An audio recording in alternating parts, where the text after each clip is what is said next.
Start with two chapters from Tehillim. Ashrei ha'isha shelo halach bas esser shoyim uv'derech hatoim lo yomad uv'moshev leitzim lo yoshav kimseres adonai cheftzei uv'seros yege yomam v'loila v'hoya keitz shosel al pal gemayim asher pirya yitim mi'itay v'alei lo yiba v'chol asher yasi yatzliach l'chein harishayim kim kametz asher titfen ruach al kein lo yikum risham b'mishpat v'chatoim ba'adas tzadikim כי ידע אדוני דרך צדיקים ודרך רשעים תאבד. מזמור לדוד, אדוני רואי לא יחסר, בנושא שירביצני, על מי מנוחי שנא הלני. נפשי ישבב ימחני במעגלי צדק למען שמי. גם כי אלך בגיא צלמובס, לא אירא רע, כי אתה עמדי. שבתך ומשענתך, המה ינחמוני, תארך לפני שולחן נגד צררי. דשנת בשם ראשי, Kaisi Revaya, Achtei v'chesed yirdefuni kol yimei chayoi, v'shavti b'veis Adonai la'orech yomim. In the second chapter, David HaMelech describes and exhibits a tremendous level of faith, where he says that even in all times, he recognized the hand of Hashem, and he recognized that it was Hashem that was running things.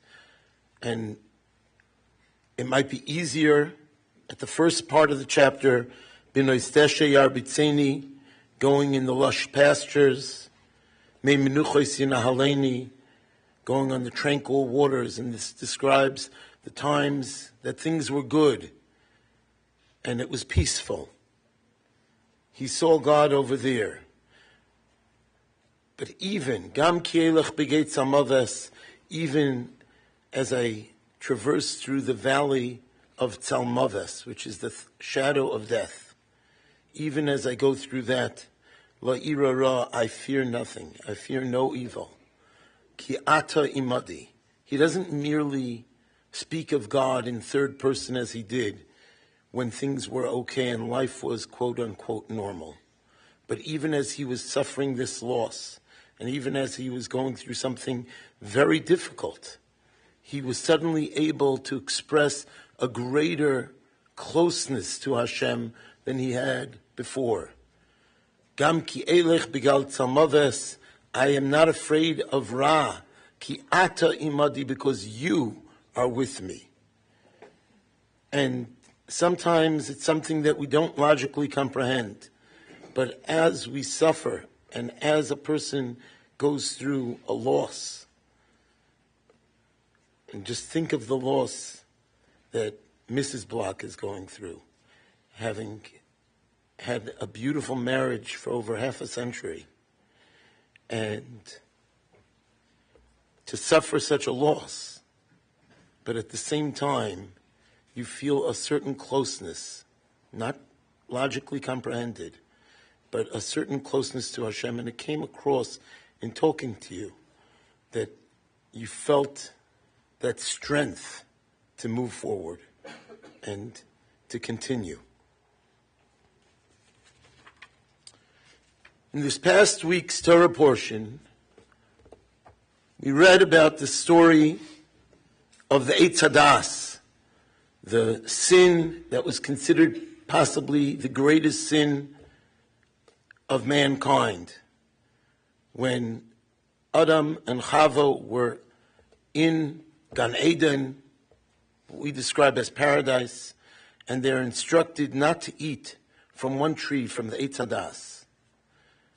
And we all know the story, how the snake convinced Chava to take from the Eitz Hadas, and she in turn shared it with Adam.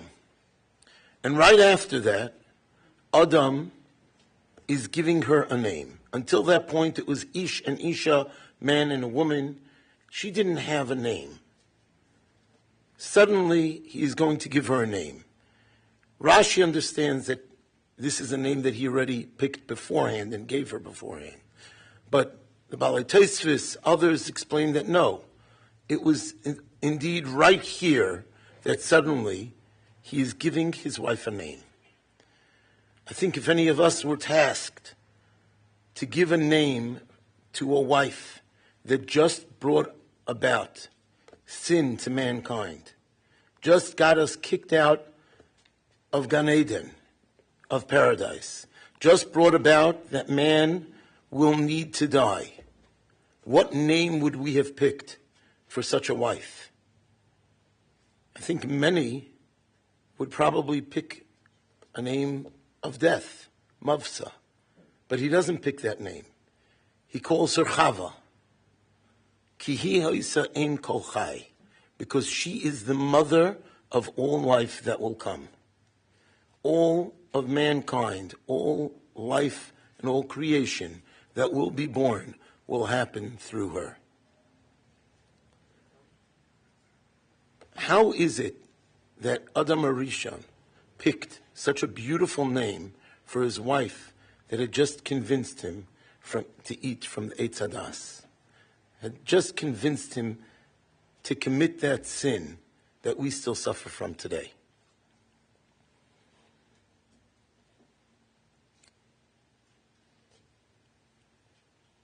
Perhaps he recognized that, yes, he can call her Mavsa, he can call her death, but then there's no way that she will ever excel. There's no way that she ever will be as great as she can be. That would show that he has no faith in her, doesn't respect her. He wouldn't have a marriage, and he would have never had Chava, who is the mother of all living beings. There's a basic aspect of respect that he recognized was necessary to move forward. And if he would not respect her, it would be impossible. So while he might have called her Chava and not Chaya, to hint to the idea of the snake, because in Aramaic, a snake is called Chivya, so it might have been a hint to that. But ultimately, he looked at her positive aspect, and he said, this is your defining trait. This is what I respect. And based on that, they were able to go on and create a world.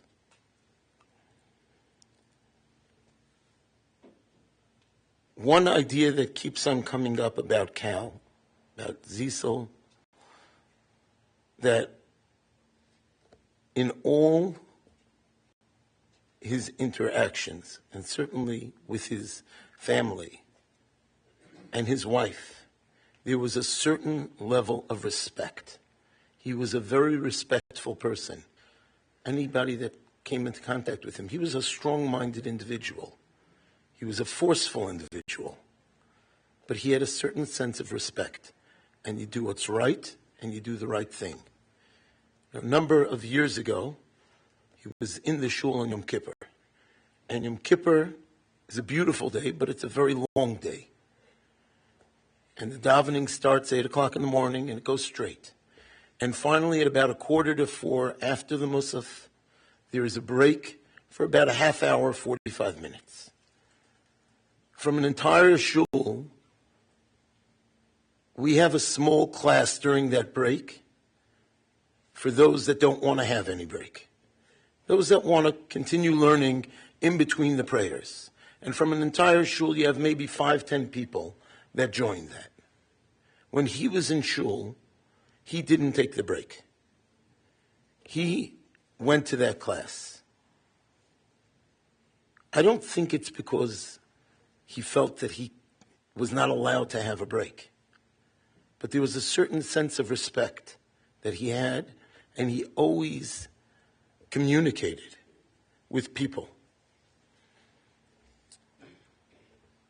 His daughters didn't necessarily live the same way that they were living. And many people, when they're in that situation as parents, have difficulty dealing with it. Many people as children have difficulty dealing with it. Many people as children have difficulty dealing with it. But here was a situation where there was a mutual respect from the parents to the children and the children to the parents, because that was the feeling that was given always. Really cute, but she's just kind of shy. The feeling that was always given over from Cal, from his wife, to their children, and from their children back to them, because there was always this basic idea of respect. Whatever you're doing, we'll deal with what you're doing. But there's a certain respect, and only through that respect will people succeed. And now, years later, you see the beautiful family that they raised, beautiful grandchildren. We'll hear from one of them. And the legacy that he built, I think that one of the primary aspects of his character that enabled that was the respect that he showed to other people. We'll now ask his son-in-law, Greg Roberts, is going to speak. As he's a Kohen, he will not be coming into the chapel, but rather speak from outside.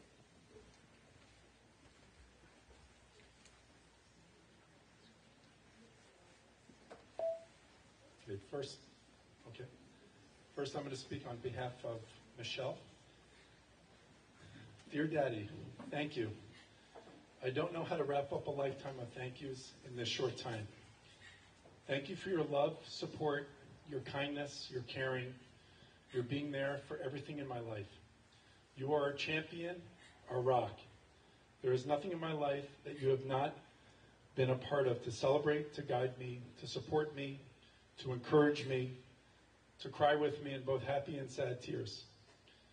You taught me what it means to work hard, to never give up, to believe in your principles, that your children and grandchildren are the most precious gifts in this world. That family is what matters most. The relationship you had with each of your grandchildren is beyond special. Thank you to my children for your love, devotion, commitment, and utmost respect coveted to your Papa. Thank you to my great-grandchildren for the love and nachas that you gave Papa these last 3 years. My father always wanted a son. He had 2 daughters and was gifted 2 son-in-laws that he loved as sons. Thank you to my husband for the most beautiful relationship. You were not a son-in-law, but a son. You treated him as you do your own father, with kavod. You had a wonderful, special relationship. Truly, thank you. Thank you to my sister for being there together to take care of Dad in his illness, and especially to be there with him the last 24 hours of his life. He gave us the gift that we could give back to him and take care of him when he left this world. Oh, Mommy, thank you. Thank you, thank you. There are not enough words to express my gratitude for taking care of my father, for loving him, building a beautiful home and legacy with Dad, but especially for the devotion, commitment, strength, utmost respect you gave him in his illness and caring for him. May Hashem please continue to give you the strength that you need and deserve. And of course, thank you, Hashem, for allowing me to be Zoche, to have my father for 51 years. I'm beyond grateful for everything Hashem gives me. Hashem gave me the most incredible, loving, devoted father. Daddy, may your neshama have an aliyah. May we all continue to make you proud. We love you, and I will miss you deeply. The next is from Aryeh. Dear Papa, thank you very much for being such an important part of my life. You mean so much to me. The memories I have with you, I will cherish forever. From my early childhood, you spent so much time with me, playing and practicing baseball and basketball, coming to my games and coaching me through a game, before a game, and even after a game. When I came home from Yeshiva, New York, I was worried about not having a set schedule.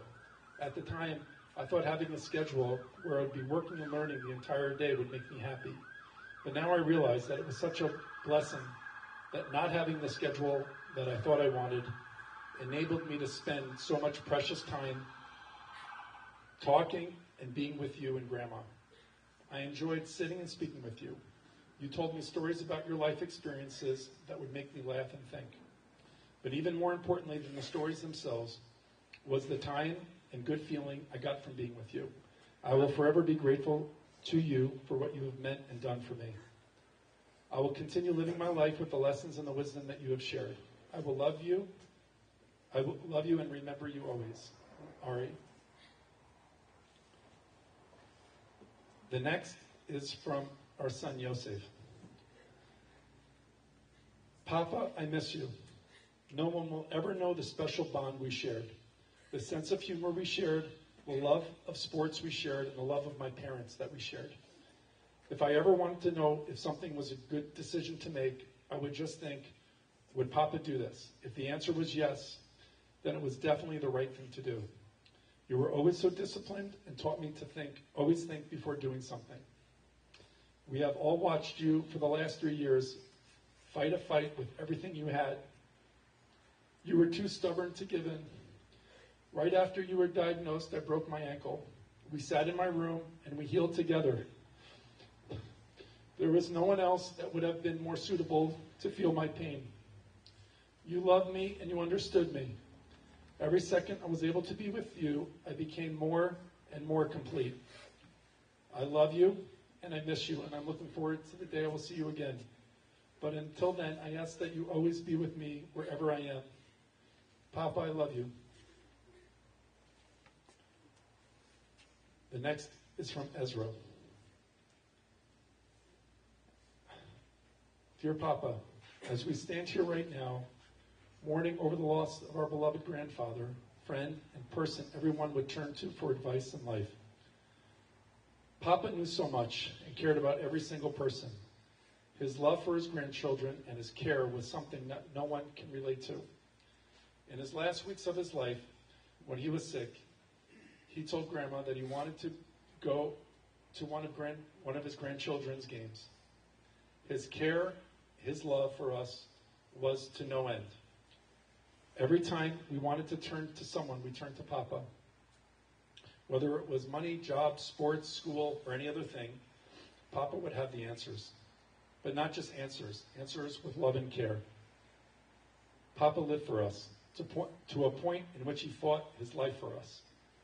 I was gifted to have a grandfather like Papa, and I have an extremely close relationship with Papa, as I had a close relationship with Papa as well as every other grandchild.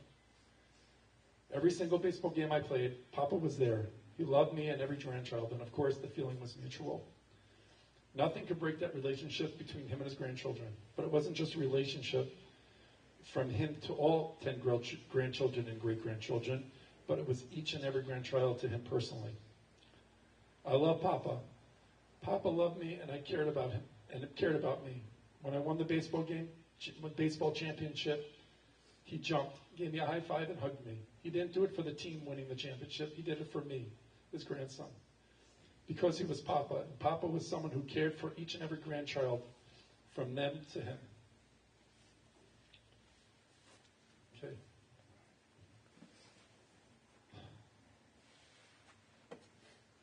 Dad had 3 priorities in his life. that went in the following order: family, family, and family. Dad was completely dedicated and loving to the family in every conceivable way.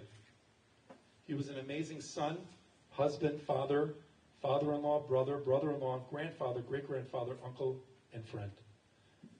He took his talents and abilities that Hashem benched him with, namely his focus, persistence, vision, friendliness, drive, graciousness, and competitiveness, and directed that to only help all of us. Whether it was being the main provider, to always being there to lend a hand to whatever had to be done, to be providing guidance, solicited or not, and was especially giving of his time. I always said that when it came to anyone in the family who needed something, whatever it was, Dad was always right there. And it was though time did not exist. However long it took to get something done right, that's how long it took, he would say. Dad never cut corners and made sure we never cut corners either. He was never idle. Literally, every time he came to our home, he was always thinking about our well-being and what could be done, whether that was something that had to be fixed, hung up, corrected, etc., etc. He was there. I remember Dad telling me many years ago that the family and the time spent with family was so important to him that he structured his business in such a way that when his workday was over, it was over. He didn't want to have to work nights or weekends. It took a lot of effort to find that balance of having to find new customers, but not always allowing the business to consume his time either. And Baruch Hashem, Dad worked very hard to figure that out, and figured that out. From the first time that I met Dad, him and Mom welcomed me into the family with open arms. As an aside, the first time we met, before Michelle and I got engaged, Cal challenged me to a one-on-one basketball game at the JCC. I got to experience Dad's fierce competitive streak that was subsequently passed down to his grandchildren. And yes, he beat me. Dad wasn't just my father-in-law. He was one of my best friends. And that special relationship that I had with him was the same special relationship that he had with Mom, Amy, Ellie, Michelle, all his grandchildren, Shoshana, Yechiel, Ari Yosef, Ezra, Goldie, Miriam, Suri, Gavi, and Yaakov. And I know we will always cherish that special bond we had with him. When I think about the last 3 years, from the moment when Dad was diagnosed, I think about how his strengths shine through. From the very moment he was diagnosed, one of the first things he said was that his goal was to be at Ezra's bar mitzvah, which Baruch Hashem he was able to celebrate with us this past January. While he went through much sorrows, he never complained, and he always had a sense of humor. Last year, when he was going through intense treatments, he insisted on going straight from the hospital to Ezra's baseball game, where he was the coach. In that time, he was also Zoche, there to be for the brissim for his two great-grandsons, Gabi and Yaakov. Last week, when he was told of the devastating news of his condition, his graciousness was awe-inspiring. He immediately thanked the doctors for all that they had done for him over the past couple of years. I want to mention the incredible Mesiras Nefesh, the boundless love and dedication that Mom demonstrated towards Dad during their lives together, and especially over the past few years. Mom never left Dad's side, took care of all his needs, and was dedicated to him on a superhuman level. It was incredibly inspiring to witness. I also want to extend our Hakar Satov to the community at large for all the Tehillim and the Mishaberachs that were said in the name of Zissel ben Bracha over the past few years. We know that Hashem listened and heard everyone's tefillah. Before I conclude, I ask Dad to forgive me for anything I might have said or done to upset or hurt him. We love you, and we will all miss you terribly. Ube'ale hamaves l'netzach macha Hashem v'ma ma'al kol panim.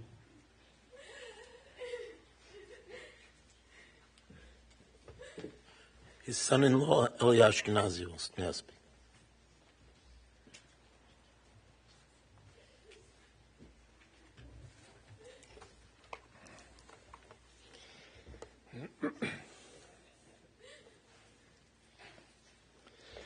Today we gather to celebrate and remember Cal, a man whose love, humor, and quirks left a mark on each of us.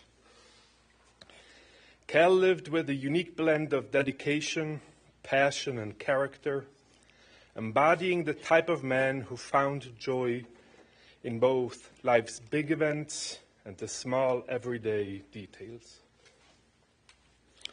One story I think captures his essence is from Amy's and mine wedding day.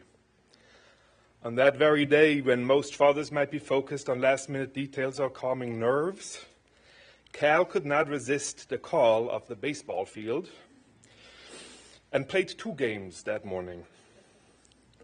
I'm telling this story because it illuminates at least one part of his love language, which was sports. Cal was devoted to his family and especially to his grandchildren.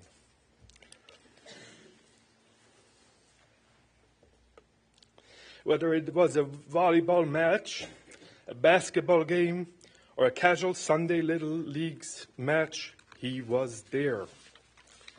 He was always there on the sidelines, sometimes coaching, sometimes just cheering the grandchildren on, and sometimes even getting thrown out, but always enjoying every second seeing his grandchildren play.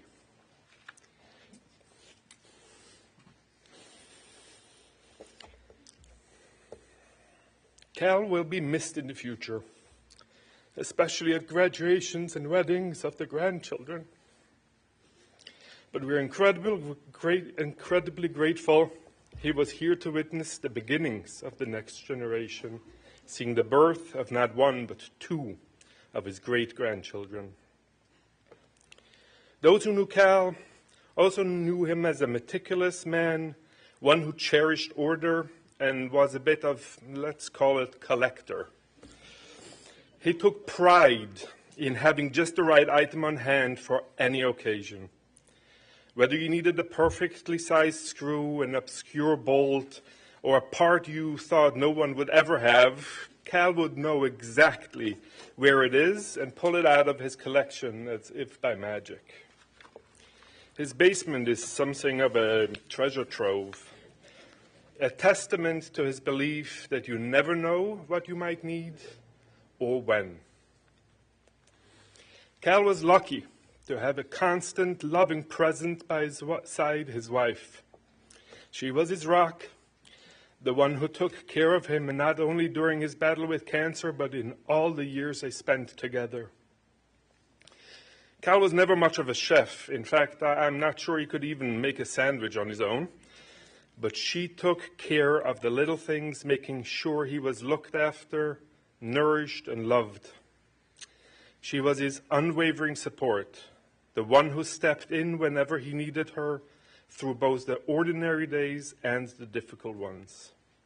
Cal's life was richer and more beautiful because of her devotion, and her love was a gift that gave him strength, especially in this final year. Today we honor not only Cal, but also the love they shared, a partnership that showed us all what true dedication looks like. Cal's legacy is more than these stories. It's a testament to a life well-lived, full of love, laughter, and his own unforgettable quirks. We'll hold on to those memories, the games he never missed, and the laughter he brought. Though he may no longer be with us, his spirit lives on in each of us, especially in the generations that follow.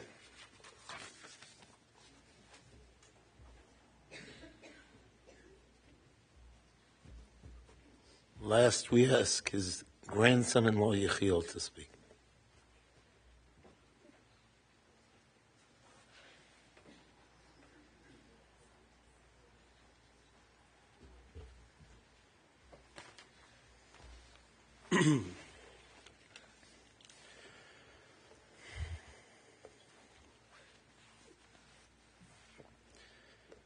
When my wife and I were dating, it was maybe the second or third date, she very much wanted to take me to meet her grandparents. It was very important to her that I meet them and that they meet me. So I said, sure, I'll go meet them. In my head, I thought it was a little strange. We just started dating. Why is it so important to meet your grandparents right now? To me, it made more sense that, as we progress and, as we get more serious, then eventually you'll meet my grandparents, my aunts, my uncles, the rest of the family. But for her, it was important that I meet them right away. So we went. When we walked into the house and I saw the interaction between Shoshana and Grandma and Papa, I instantly understood. I understood that this relationship, this connection that I was sensing between my wife and her grandparents was more than the typical grandparent-grandchild relationship. What I witnessed in that moment, and every moment after that, was something I can only describe as pure. To his grandkids, Papa was more than just a grandfather. He was a coach, he was a comedian, a confidant, and an advisor. It didn't matter what it was about, he was always giving advice. It could be anything from how to manage your finances to how to properly lay mulch.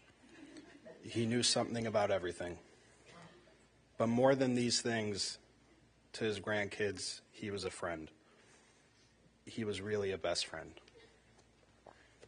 Papa was wise, and he was kind, and he loved us with all his heart. I think he quite literally lived for his grandkids. On Monday, Shoshana and I and our boys, Gavi and Yaakov, went to go visit Grandma and Papa was weak. He couldn't stand, he couldn't talk, he couldn't open his eyes. I didn't know if he knew what was going on around him, but he was there, so we wanted to be there with him. We just sat with him. That's all we did. But before we left, we brought Gavi and Yaakov over to Papa so they can give him a kiss before we headed out. We brought them over to the chair he'd been sitting in. We picked them up and brought them close so they can kiss him on the cheek. And Papa, with all the strength he had left in his body, he painfully lifted up his head, stretched out his neck, and he kissed each of them on the head.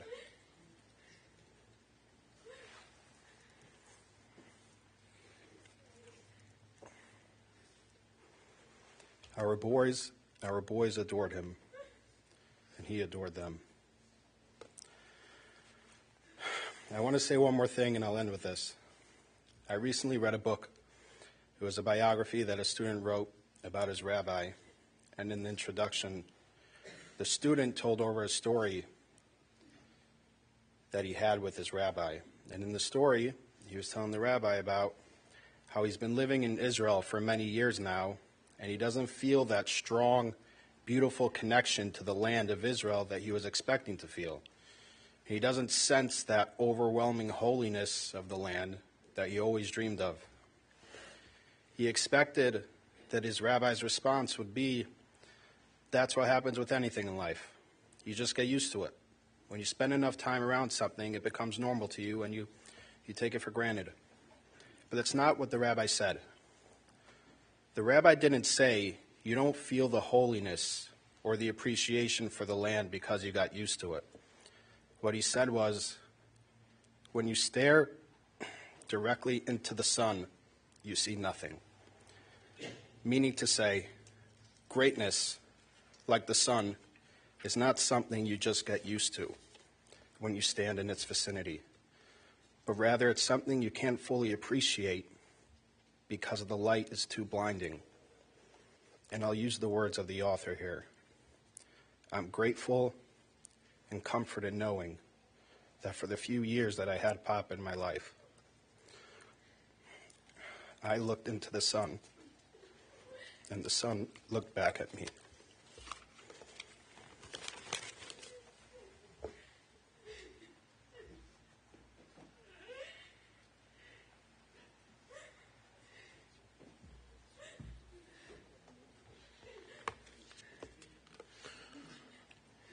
Since no Tachnun was said today, we will say Shir Lamalos instead of the Kel Malei Rachmim.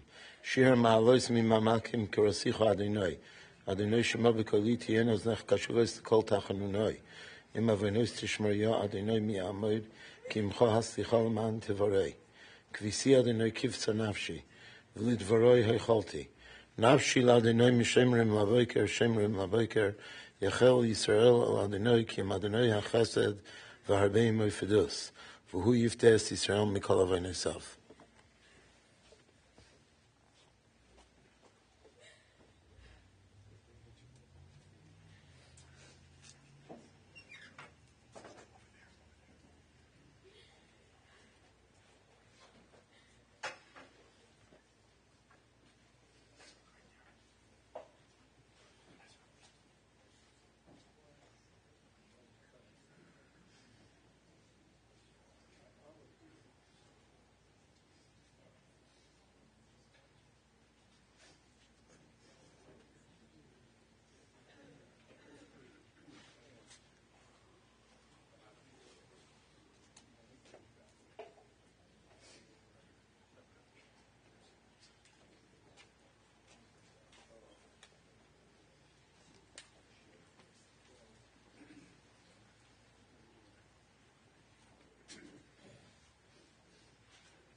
All brothers, please step alongside the casket, please.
towards the hearse, which is to your left.